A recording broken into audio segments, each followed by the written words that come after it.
From pandemic disruptions to farm bankruptcy, 2020 was a big year for ag law developments. We now continue our agricultural law year in review. Roger McEowen with the Washburn School of Law joins us now for a breakdown of his top 10 list. And Roger, the DOJ investigation of Meatpackers was a big issue this past year. What's your big takeaway there?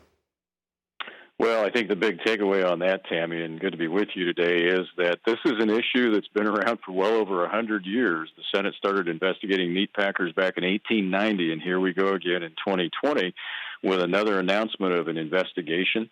And we'll see what happens with respect to this. This one has a request of 11 state attorneys generals that asked the Department of Justice to investigate pricing practices of the Meatpackers. And it's been a big issue in 2020 with cattle producers in particular. That's not the only industry, but that's the big one. So we will see what happens. If the investigation is actually conducted, I think results could occur that could be very positive to livestock producers throughout the nation. But that's a wait and see. Definitely is. Now, conservation easements come in at number 9 on your list. What are the highlights? Oh, this is a huge issue. There are over 150 pending cases before the U.S. tax court right now on people that are trying to make a permanent conservation easement donation to a qualified land trust or government entity and receive a charitable deduction for doing so. The IRS is all over this. They think these are overvalued. They're attacking what's known as a syndicated conservation easement transaction, which involves funny things that investors might do. IRS did offer a settlement program for persons and entities involved in this in 2020, and the Senate opened an investigation on syndicated conservation easement transactions. And obviously, agricultural land is involved in this. But IRS thinks that these are way overvalued. They don't like the taxpayer to have the ability to get a tax deduction, but yet still retain the use of the property. So it rubs the IRS the wrong way, and they're all over this one, and we just have to be very, very careful if we get into these types of transactions. Yeah, keep an eye on that one. Now, farmers disclose a great deal of information and data to the USDA to be able to participate in the federal farm programs.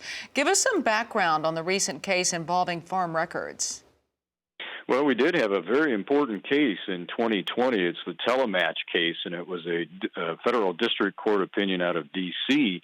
And, of course, farmers and their operations and their locations of fields and facilities is important to them to remain USDA and specific farm numbers and locations and private data be disclosed to the public.